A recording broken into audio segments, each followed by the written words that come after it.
Today we are going to learning about 8th biology part 1 లో last chapter biodiversity conservation దాని గురించి చూద్దాం.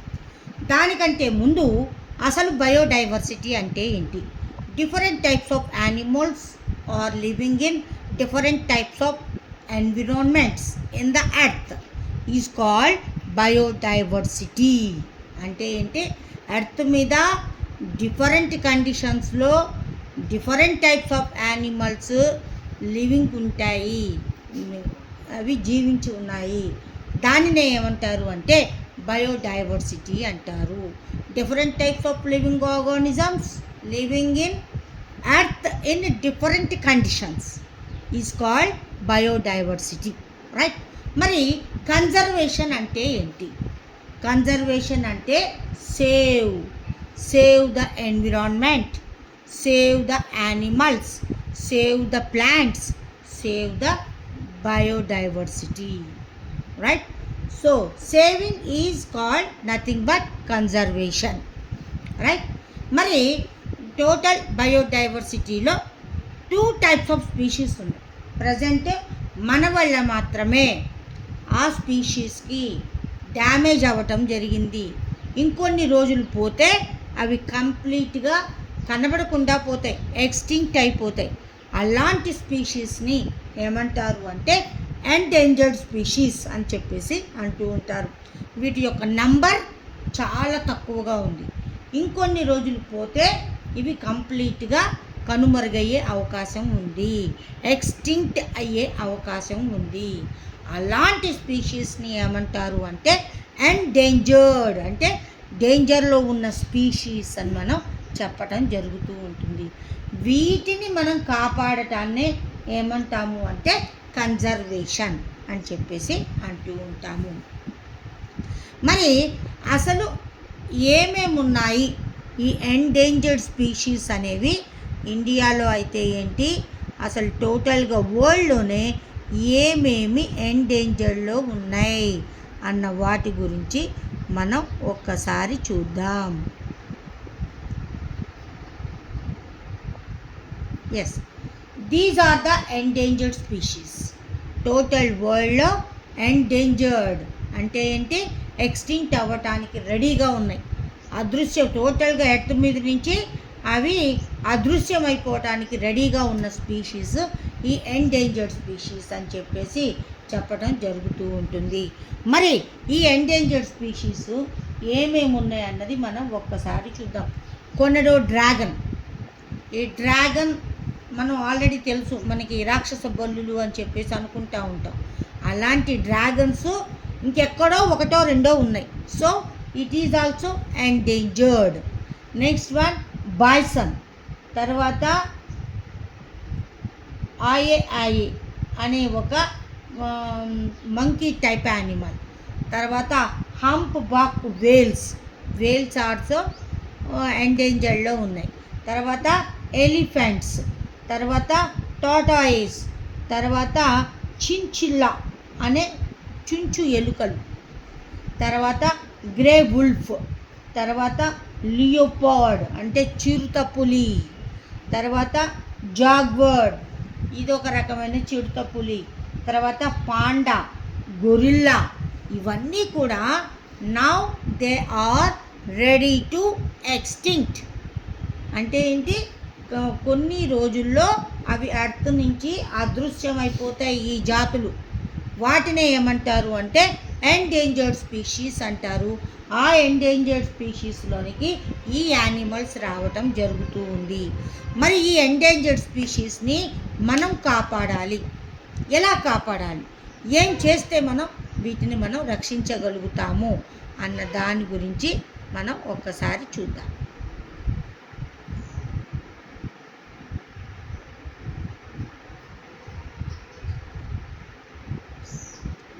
Okay, ఇక ఎండేంజర్డ్ స్పీషీస్లో ఇంకొకటి ఉంది వల్చర్ని ఏమంటారు అంటే రాబొందులు అంటారు తెలుగులో. ఇవి ప్రజెంట్ ఎండేంజర్డ్ స్పీషీస్లోకి జాయిన్ చేయటం జరిగింది. ఈ జాతి ప్రజెంట్ ఇప్పుడు మనకి కనబడటం లేదు. మొన్న ఆ మధ్య ఒక వల్చర్ మాత్రం ఎక్కడ కనబడింది అంటే ఆదిలాబాద్ డిస్టిక్లోని మురళీగూడ ఫారెస్ట్లో ఈ ఒక వల్చర్ని ఐడెంటిఫై చేయటం జరిగింది. It is our duty to conserve this endangered species, right. ఇక నెక్స్ట్ వన్ ఏంటి అంటే బ్లూ జై బర్డ్స్. బ్లూ జై బర్డ్స్ని ఏమంటారు అంటే పాలపిట్ట అని చెప్పేసి అంటూ ఉంటారు. దీని యొక్క సైంటిఫిక్ నేమ్ ఏంటి అంటే కొరాషియస్ బెంగాలెన్సిస్ అని చెప్పేసి పిలవటం జరుగుతూ ఉంటుంది. ఇక వీటిని మనం కన్జర్వ్ చేయాలి అని చెప్పేసి మొత్తం వరల్డ్ మొత్తం కూడా ఒక కంట్రీస్ యొక్క లీడర్స్ అందరూ కలిసి ఒక చోట మీటింగ్ పెట్టుకోవటం జరిగింది. ఎప్పుడు జరిగింది అదంటే 2012లో ఇంటర్నేషనల్ బయోడైవర్సిటీ మీటింగ్ అనేది జరిగింది. అక్కడ ఏమని నిర్ణయించారు అంటే బయోడైవర్సిటీని మనం కన్జర్వ్ చేయాలి అని చెప్పేసి వీళ్ళు చెప్పటం జరిగింది. మరి రామగుండం ఫారెస్ట్, ఇది మనకు తెలుసు, రామగుండం థర్మల్ విద్యుత్ కేంద్రం అని మనకు తెలుసు. మరి ఈ రామగుండంలో ఈ థర్మల్ ఎలక్ట్రిసిటీ అని పెట్టకముందు, థర్మల్ విద్యుత్ కేంద్రం పెట్టకముందు అది ఫారెస్ట్ లాగా ఉండేది. అది టైగర్ వ్యాలీ లాగా కూడా ఉండేది, అంటే అక్కడ టైగర్స్ బాగా తిరుగుతూ ఉండేవి. మరి ఇప్పుడు ప్రజెంట్ అక్కడ పొజిషన్ ఏంటి అంటే ఆ రామగుండం ఫారెస్ట్ మొత్తం పోయి చెట్లన్నీ తీసేశారు. దానివల్ల అక్కడ టైగర్స్ కూడా ప్రజెంట్ ఎండమిక్ స్పీషీస్లోకి జాయిన్ చేయటం జరిగింది. అంటే ప్రజెంట్ టైగర్స్ యొక్క జాతి కూడా డేంజర్లో ఉంది. ఆ జాతి మొత్తం చనిపోయే అవకాశం కనబడుతుంది.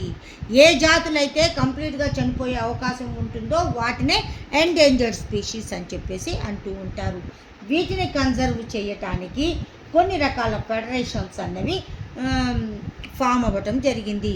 WWF అంటే వరల్డ్ వైల్డ్ లైఫ్ ఫెడరేషన్, తర్వాత IUWC అంటే international union for wild life conservation,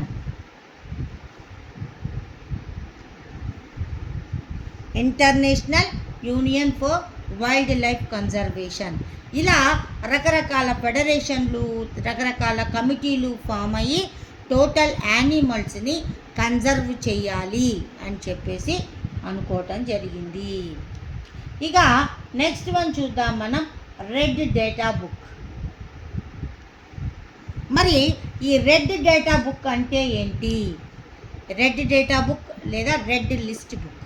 red అంటే ఏంటి? దేనికి సంకేతం? డేంజర్కి సంకేతం. అంటే ఏంటి? డేంజర్లో ఉన్న స్పీషీస్ యొక్క లిస్ట్ మొత్తం కూడా ఈ బుక్లో ఎంటర్ చేయటం జరిగింది. దానిని ఏమంటారు అంటే రెడ్ డేటా బుక్ లేదా రెడ్ లిస్ట్ బుక్ అని చెప్పేసి అంటూ ఉంటారు. ఇక నెక్స్ట్ వన్ ఏంటి అంటే ఎండమిక్ స్పీషీస్. ఎండమిక్ స్పీషీస్ అంటే ఏంటి అంటే ఈ స్పీషీస్ ఆ ఒక్క లొకేషన్ వరకే పరిమితమై ఉంటాయి. ఫర్ ఎగ్జాంపుల్ మన ఇండియా ఉంది. మన ఇండియాలో టైగర్స్ అన్నవి ఉంటాయి, లయన్స్ ఉన్నాయి. ఈ టైగర్స్, లయన్స్ ఈ రెండూ కూడా ఎక్కడ మాత్రమే ఉన్నాయంటే ఒక్క మన ఇండియాలో మాత్రమే లొకేట్ అయి ఉంటాయి. ఇదే కాకుండా నెమళ్ళు, మరి అవి కూడా ఎక్కడ ఉంటాయి అంటే ఒక్క మన ఇండియాలోనే లొకేట్ అయి ఉంటాయి. అంటే ఏంటి? ఏవైనా స్పీషీస్ పర్మనెంట్గా ఒకే లొకేషన్లో లివింగ్ ఉంటే, ఒకే లొకేషన్లో లివింగ్ చేస్తే అలాంటి స్పీషీస్ని ఏమంటారు అంటే ఎండమిక్ స్పీషీస్ అంటారు. It will be present in only one location. These animals are not living in any other places. That type of species are called endemic species. Okay. ఇక వెస్టర్న్ ఘాట్స్లో ఈ డైవర్సిటీ, బయోడైవర్సిటీ అనేది ఎక్కువగా ఉంటుంది అని చెప్పేసి చెప్తున్నాడు. ఈ వెస్టర్న్ ఘాట్స్లో సుమారుగా 4000 స్పీషీస్ అనేవి అక్కడ లివింగ్ చేయటం అనేది జరుగుతూ ఉంటుంది. ఇక మొత్తం ఈ వెస్టర్న్ ఘాట్స్లో ఎన్ని ఎండమిక్ స్పీషీస్ ఉన్నాయి అంటే 1500 endemic species are present in Western Ghats. Okay, మీకు ముందు ఎండేంజర్డ్ అంటే ఏంటి, ఎండమిక్ అంటే ఏంటి, ఈ రెండింటికి తేడా అర్థమైందని అనుకుంటున్నా. ఎండేంజర్డ్ అంటే they are in danger, they will be extinct in future. That type of species are called endangered. Endemic means these type of animals are living in only one place. They are not ready to live in any other places. That type of species are called endemic species. Okay, ఇక next ఇంకొక రకమైన species ఉన్నాయి. వాటిని ఏమంటారు అంటే invasive alien species, IAS అని చెప్పేసి అంటూ ఉంటారు. ఇన్వాసివ్ ఏలియన్ స్పీషీస్ అంటే ఏంటి అంటే ఈ స్పీషీస్ వేరే చోట నుండి ఇంకో చోటకు వస్తాయి. వచ్చిన తర్వాత ఏం చేస్తాయంటే మిగిలిన అక్కడ చుట్టూ ఉన్న లోకల్ యానిమల్స్ని డామినేట్ చేసి ఇవి బాగా పెరిగిపోవటం జరుగుతూ ఉంటుంది. వీటి యొక్క పాపులేషన్ పెరగటం జరుగుతూ ఉంటుంది. అలాంటి స్పీషీస్ని ఏమంటారు అంటే ఇన్వాసివ్ ఏలియన్ స్పీషీస్ అని చెప్పేసి అంటూ ఉంటారు. Those animals which are dominated local animals, those animals which are coming from another place, they dominating local animals and they increased their population. That type of animals are called invasive alien species అని మనం చెప్పొచ్చు. ఇక next one ఏంటి అంటే pigeons. మరి ఈ pigeons అన్నవి Indian birds కానే కాదు. మరి ఇండియన్ బర్డ్స్ కానీ మనం ఇక్కడ గమనిస్తే చూడండి, పీజియన్స్ యొక్క డెవలప్మెంటు మిగిలిన అన్ని లోకల్ బర్డ్స్ డెవలప్మెంట్ కంటే ఎక్కువగా ఉంది. ఫర్ ఎగ్జాంపుల్ హైదరాబాద్ చూడండి, హైదరాబాదులో చార్మినార్ ఏరియాలో, తర్వాత బిర్లా టెంపుల్ ఏరియాలో చూడండి ఈ పీజియన్స్ అన్నవి విపరీతంగా ఉంటాయి. అక్కడ మొత్తం తిరుగుతూ ఉంటాయి ఈ పీజియన్స్. మరి ఈ పీజియన్స్ అన్నవి మన లోకల్ బర్డ్సా? కాదు, ఇవి వేరే కంట్రీ నుంచి వచ్చినాయి. అక్కడి నుంచి వచ్చినా ఇక్కడ ఉన్న లోకల్ బర్డ్స్ని డామినేట్ చేసి వీటి యొక్క గ్రోత్ని పెంచుకోవటం జరిగింది. అలాంటి వాటిని ఏమంటారు అంటే ఇన్వాసివ్ ఏలియన్ స్పీషీస్ అని చెప్పేసి అంటూ ఉంటారు. ఇక ప్లాంట్స్ దగ్గరకు వస్తే వాటర్ హయాసింత్ అన్న ప్లాంట్స్ కూడా ఇవి లోకల్ ప్లాంట్స్ కాదు. ఇవి కూడా అదర్ కంట్రీస్ నుంచి, అదర్ ప్లేసెస్ నుంచి ఇక్కడికి వచ్చి ఇక్కడ వాటి యొక్క గ్రోత్ని పెంచుకోవటం జరుగుతూ ఉంటుంది. వాటర్ హయాసింత్ అంటే మనం స్టాగ్నెంట్ అయిన వాటర్ దగ్గర చూడండి గుర్రపు రెక్కాకు అంటాము, ఆకులు పెద్ద పెద్దగా ఉంటాయి. వాటిని ఏమంటారు అంటే వాటర్ హయాసింత్ అని చెప్పేసి అంటూ ఉంటారు. ఇవి పొల్యూషన్ ఎక్కడ ఎక్కువగా ఉంటే అవి బాగా గ్రోత్ అవ్వటం అనేది జరుగుతూ ఉంటుంది. ఇక నెక్స్ట్ వన్ ఏంటి అంటే 1972లో ఈ మనం చెప్పుకున్నాం టైగర్స్, లయన్స్ ఈ రెండు కూడా ఒక ఇండియాలోనే ఉంటాయి. ఇవి endemic species and endangered species కూడా. మరి 1972లో ఇండియాలో ఏం చేశారంటే టైగర్ల యొక్క సంఖ్య తగ్గిపోతూ ఉంది. దానికోసం ఒక ప్రాజెక్ట్ని వాళ్ళు చేపట్టడం జరిగింది. దానిని ఏమంటారు అంటే సేవ్ టైగర్ ప్రాజెక్ట్ అని చెప్పేసి అంటూ ఉంటారు. ఈ ప్రాజెక్టు ఇండియాలో 1972లో స్టార్ట్ చేయడం జరిగింది. ఈ ప్రాజెక్టు వల్ల ప్రజెంట్ టైగర్స్ యొక్క నంబర్ అనేది ఇంక్రీజ్ అయ్యిందని మనం చెప్పవచ్చు. ఈ ప్రాజెక్ట్ సక్సెస్ అయ్యింది. ఇక ఇక్కడ రెండు రకాలు ఉన్నాయి. మనం బయోడైవర్సిటీని కన్జర్వేషన్ చేయటానికి మెయిన్గా 2 ప్లేసెస్ని పెట్టడం జరిగింది. ఒకటి ఏంటి అంటే నేషనల్ పార్క్, ఇంకొకటి ఏంటి అంటే శాంక్చురీ. మరి నేషనల్ పార్క్కి శాంక్చురీకి రెండిటికి తేడా ఏంటి? నేషనల్ పార్క్ అంటే ఇది చాలా లార్జ్ ఏరియా. ఇక్కడ యానిమల్స్ న్యాచురల్గా ఫారెస్ట్లో ఎట్లా అయితే హ్యాపీగా తిరుగుతాయో, హ్యాపీగా ఫుడ్ని గెయిన్ చేసుకుంటాయో, అట్లాగే ఈ ఏరియాలో కూడా అవి న్యాచురల్గా ఫారెస్ట్లో ఏ విధంగా అయితే ఫ్రీ లివింగ్గా ఉంటాయో అదే టైప్లో ఇక్కడ కూడా వాటిని పెంచటం జరుగుతుంది. ఇక్కడ హ్యూమన్స్ యొక్క డిస్టర్బెన్స్ అనేది ఉండదు. ఇది చాలా లార్జెస్ట్ ఏరియాగా ఉంటుంది. అంటే we grow animals in their own way as in the forest or in the natural way. There is no disturbance of humans. That type of place is called national park. అంటే ఈ జంతువులు సహజంగా న్యాచురల్గా ఎట్లా బ్రతుకుతాయో అట్లాగే ఉంటాయి ఈ ఏరియాలో. చాలా లార్జెస్ట్ ఏరియా. వాటిని ఏమంటారు అంటే నేషనల్ పార్క్స్ అంటారు. ఇక్కడ ఆ జంతువుల్ని వేటాడటం కానీ వాటిని డిస్టర్బ్ చేయటం కానీ జరగదు. చేస్తే అది చట్టరీత్యా నేరంగా పరిగణిస్తారు. ఇక నెక్స్ట్ వన్ ఏంటి అంటే శాంక్చురీ. మరి శాంక్చురీ అంటే ఏంటి అంటే ఇది ఒక restricted area.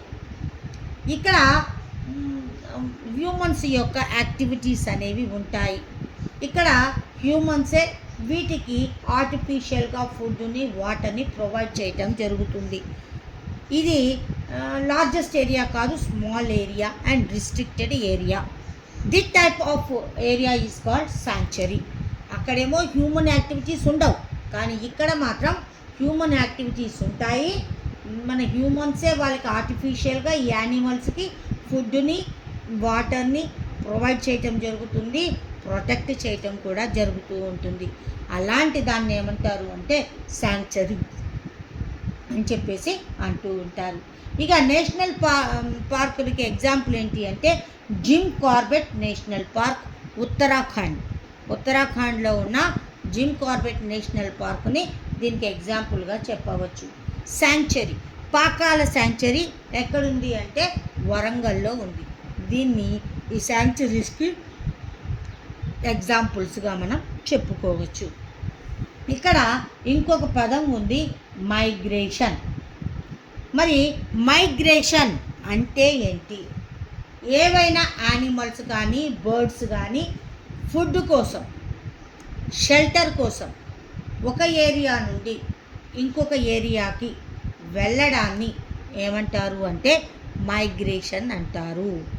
If any animal going from one place to another for food and shelter, this type of traveling is called migration. మరి ఈ మైగ్రేషన్కి ఈ కొల్లేరు పులికాట్ సరస్సులు ఉన్నాయి. ఇవి పెద్ద పెద్ద సరస్సులు ఆంధ్రాలో ఉంటాయి. ఇక్కడ సైబీరియా అంటే ఏంటి, రష్యాలోని సైబీరియా నుంచి ఈ కొంగలు, ఈ క్రేన్స్ అనేవి ఇక్కడికి మైగ్రేట్ అయ్యి రావటం అనేది జరుగుతూ ఉంది. మనం ఈ శాంక్చురీల ద్వారా ఈ ఏరియాలని శాంక్చురీలుగా మార్చి ప్రొటెక్ట్ చేస్తే మనం ఇలాంటి బయోడైవర్సిటీని కూడా మనం కన్జర్వ్ చేయవచ్చు. ఈ కొల్లేరు పులికాట్ లేక్స్కి ఎక్కడో రష్యాలో ఉన్న సైబీరియా నుంచి క్రేన్స్ అనేవి ఇక్కడికి రావటం జరుగుతూ ఉంటుంది. ఇక్కడే కాకుండా ఖమ్మంలో ఏదులాపురం దగ్గర కొద్దిగా లోపలి వైపు కూడా ఎవ్రీ సమ్మర్లో కొన్ని రకాల పక్షులు దక్షిణాఫ్రికా తర్వాత వేరే కంట్రీస్ నుంచి అక్కడికి కొన్ని రకాల పక్షులు రావటం అనేది జరుగుతూ ఉంటుంది. ఇప్పటికీ కూడా ఆ ఊర్లో ఉన్నోళ్ళు అక్కడ టూరిజం చూద్దామని ఎవరైనా వెళ్ళినా కానీ ఆ పక్షులకి హాని కలగకుండా ఆ ఊరోళ్ళు వాటికి ఫుడ్ని ప్రొవైడ్ చేయటం, షెల్టర్ని ప్రొవైడ్ చేయటం అనేది జరుగుతూ ఉంటుంది. It is our responsibility to conserve biodiversity. By the way we protect our environment also, right? ఇప్పుడు మనం కొన్ని రకాల ఎండేంజర్డ్ స్పీషీస్ని, కొన్ని రకాల యానిమల్స్ని, ఎండమిక్ స్పీషీస్ని చూద్దాం. చూడండి, ఇవి ఎండమిక్ స్పీషీస్. ఎండమిక్ స్పీషీస్ అంటే ఏంటి? ఇవి అన్ని చోట్ల కనబడతాయా? అన్ని చోట్ల కనబడవు. అవి పర్టిక్యులర్గా కొన్ని ప్లేసుల్లో మాత్రమే లొకేట్ అయి ఉంటాయి. ఇక ఎక్కడ చూసినా ఇవి మళ్ళీ కనబడవు. అలాంటి వాటిని ఎండమిక్ స్పీషీస్ అంటారు. ఇది చూడండి, రాక్షస బల్లి.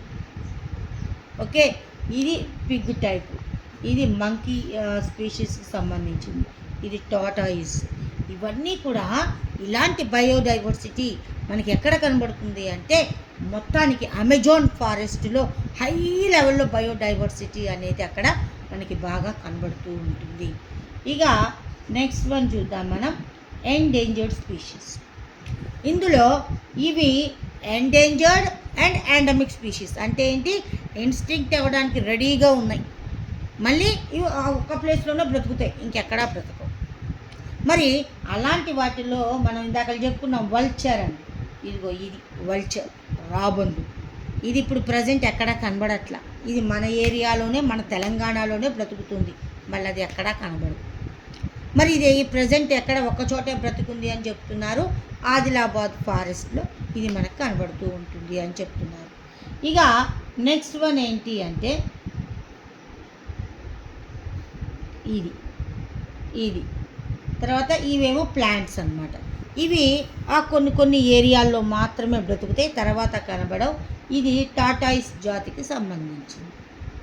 ఓకేనా, రైట్. ఇక నెక్స్ట్ వన్ ఇంకొన్ని చూద్దాం మనం.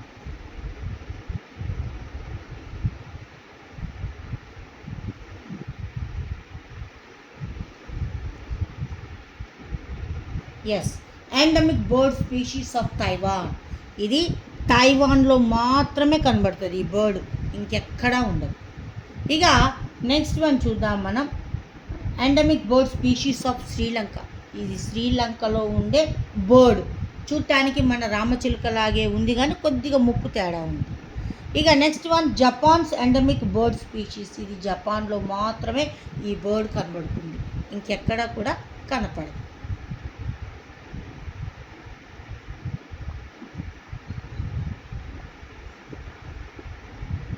ఎస్, ఇదొక వన్ టైప్ ఆఫ్ మన తొండ జాతికి సంబంధించింది అనమాట.